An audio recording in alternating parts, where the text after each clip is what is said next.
former Wake Forest wide receiver Michael Campanaro, who set the school record for receptions and tallied up a whopping 2,506 receiving yards, the third most in school history. Thanks for coming on the show. How are you, Michael? I'm doing great. Thanks for having me. Man, look, we've been following you. We were really impressed with your combine performance. We saw a 4.46.40 as the official time. A time I saw even lower at 4.44, 20 reps on the bench, strong as an ox, 39-inch vertical leap, 10'2" on the broad jump. And just to put that in a little perspective for our Carolina fans, Sammy Watkins had a 34-inch vertical jump and 16 reps on the bench and only outshined you by a hair on the 40. How'd you feel about your combine performance? It had to be pretty good. Yeah, I was really pleased with how the workout went. I felt great with the numbers I hit. I was training hard after the season was over, and I had that collarbone injury, so it was I just knew it was going to be a lot of hard work. Just getting back to where I felt like I was going to before hitting those numbers. So I was pleased with the performance, and I know I definitely turned some heads at the combine. Man, you turned our heads. You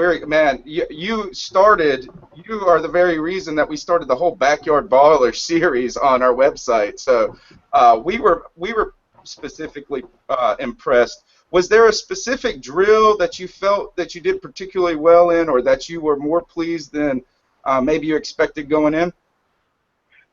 I feel like the drills we did when we did the gauntlet, just catching the football. I thought that was a good drill, just to show teams, my hands and catching the ball with my strong hands. I thought that was a big drill, just because so many scouts they look at all these numbers, but I think what gets lost is the actual football part. So I thought that was good just to get out there and I caught every pass, so I was happy with that. That's awesome. Was there anything that you learned going into the draft process about the combine that you didn't know or expect when you went into it? I think I learned a lot through the process. The big thing is just never get too high on something you do, never get too low. It's just a long process, and you got to stay focused for a long time, until you hear your name called. So I think that's the biggest thing, just staying even and just keep working hard. Man, that's great. How was the interview process? Was it pretty grueling? Did you get any tough questions from GMs, or was there anything that stood out about the interview process? We just get to see the drills. We get to follow, the stat line, the tickers, and things like that. So we don't really get to see the personal aspect of it. Was there anything that, maybe would surprise us or about the whole incident? There wasn't too many things. I remember when I talked with the Cleveland Browns, they had me do an interview on like an iPad, and they asked me in 60 seconds how many different ways you can use a brick. How many times you have to start. Didn't have answers on how you can use a brick, so that was a pretty. Well, what'd you say? I said things like you could lift weights with it, you could play catch with it, you could use it like to step on it, like be taller. I said you could somebody over the head with it, stuff like that. That's great. Okay, well that leads me to one question that I thought of. When it comes, have you ever thought about growing dreads so you could be that 6 foot mark like Sammy? If I ever thought about growing dreads? Yeah, so you could just, do you think that they measure that?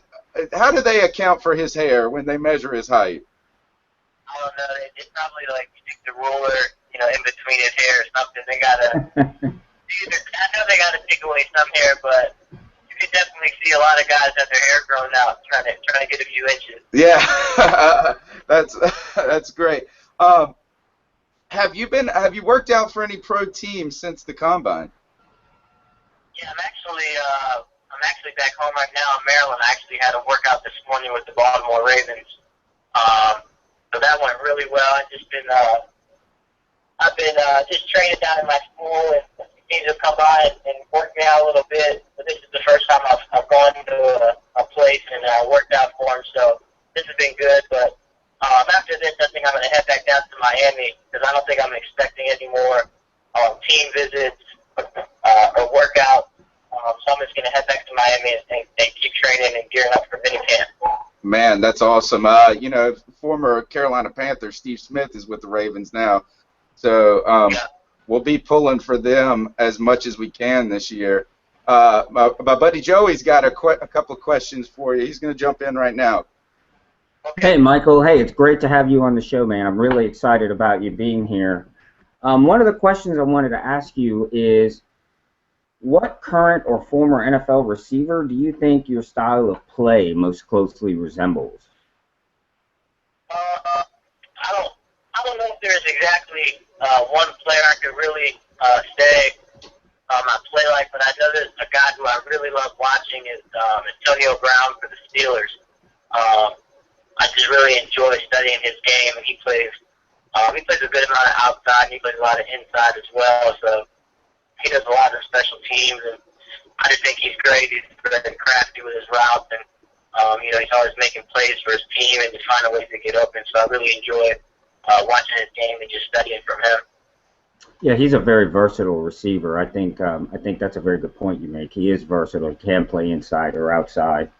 What was your most memorable on-field college moment?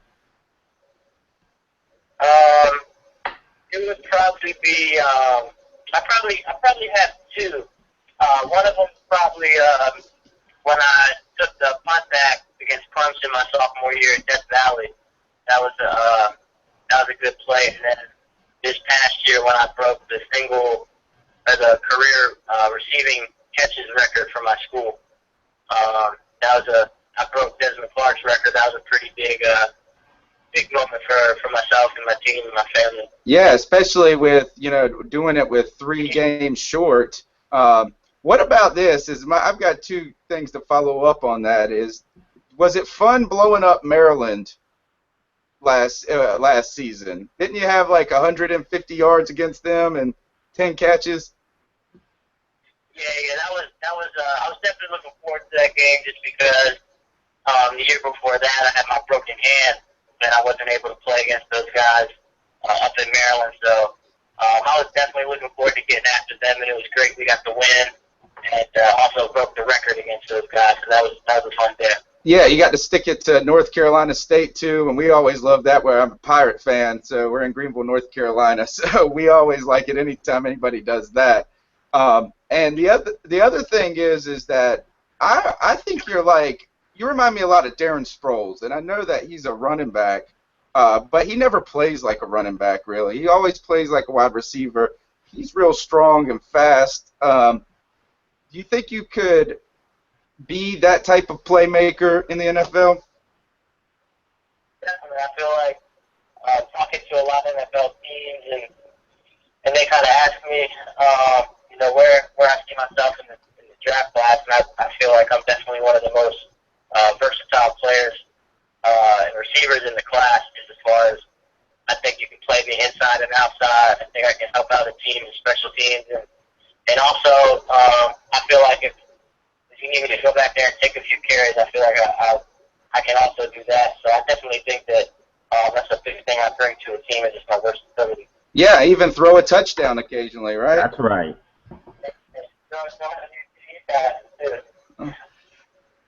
I wanted to ask you one more question, Michael. This is more of an off-the-field question, but doesn't have to be. Who has been the most influential person in your life, whether that's on or off the field? I would definitely have to say my parents. They've been great.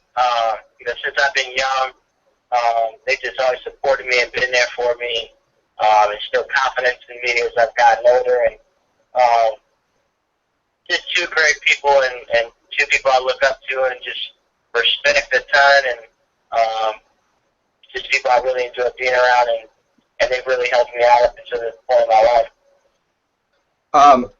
we've followed you pretty closely around here in North Carolina, and you've got a reputation here and throughout the ACC for being just fearless on the field. Do you worry about that attitude, essentially, that grittiness, that tenacity, that it may affect your longevity at all at the next level? I don't. That's definitely a question I've been asked just because I was injured these past 2 years. But I think watching my tape, I think a lot of teams see I do a great job of knowing when to get the first down when there's more yards to get, and then also understanding when it's time to get down and just live to play another down. But I did a lot with our offense, and when you're touching the ball that many times, I mean, some injuries are going to happen, but it's just a part of the game. Broken collarbone, broken hand, broken bones are just tough. So you just gotta, keep your head down, keep working hard, and I don't worry about that at the next level. Yeah, I think that's the right way to go because that's what makes you great. So we don't think you should tame that down at all. Do you think that that's even something that can be coached out of a player, or is that just kind of just built in your DNA? It's kind of just built in just the way I've always played the game since Pee Wee. Just always been that kind of player. That's the way my father brought me up and coached me. So I don't think you can coach that out of a guy. Well, yeah. Well, we certainly don't want you to tone it down at all. So keep it up. And I want to ask you this. I got a couple of things on the way out. Is first, can you see yourself catching passes from Cam Newton next year? Yeah, I could definitely see that. I'm really excited to see where I end up. I know my agents told me a lot of where I'm projected, and it seems like the mid-rounds, third and fourth range. So I think it's just going to be a crapshoot. I've gotten tons of great feedback from tons of teams, so I'm just really excited to see where I end up with. Carolina is definitely a team that I can see myself playing for. I think I could definitely see myself catching passes from Cam. Well, you actually are currently leading the voting on our website for fourth round wide receiver pick. So the Carolina fans are rooting hard for you. I got two questions from fans right now, and one is, what was the toughest defense you played against in the ACC this past year, or was it even not in the ACC? This past year, let me think. I would probably say Miami's defense this year was pretty good. Just how they were playing me personally, and they had a lot of great athletes, and they were doing a lot of different stuff to us, but they had a good defense this year. I'd probably say over the course of time since I've been at Wick, I think last year's Florida State defense was really good. They were, I think we got shut out and put up 3 points against them. I think last year or the year before, but they were really good. They had from their front seven to their secondary, I mean, they just had studs everywhere. It's tough to get anything going. And we got one other question, and that is they want one of our viewers, Aaron Ford, wants to know what you think you'll bring directly to an NFL offense next year when you get on the field. I think whichever team drafts me, I feel like they're going to get a reliable and dependable guy, and they're going to get a guy who's going to come in and compete right away, for a starting job. And I feel like I pick up on playbook stats. I think I'm the type of guy who come in and play right away, and just be that guy that can catch maybe 70, 80 balls and early out there and just help an offense out, moving the chains and making some big plays for a team. So if that's on offense or special teams, I think I can come in and help a team out immediately. Man, I tell you, I want to see you catch 80 balls for the Carolina Panthers next year. Amen to that. We actually have a gift for you, Michael, that we're going to send you.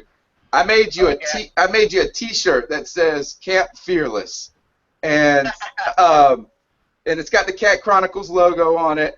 And what I wanted to do, I got 2 requests for you, and I'm going to let you not answer one of them because I know you can't. And the first one is, don't go play for the Saints.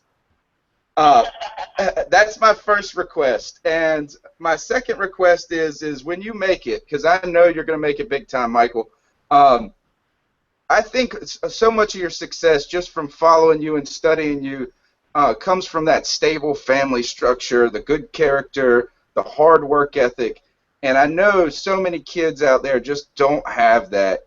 And I could see you just making a hit one day, putting on a football camp for kids that maybe don't have that family structure. And if you ever decide to do that, name it Camp Fearless for me. I'll be sure to keep that in mind. All right. Well, thank you so much for taking some time out of your night to join us. Panther Nation has been really excited about this, and best of luck to you in the draft. Thank you so much, Michael. All right. Thank you.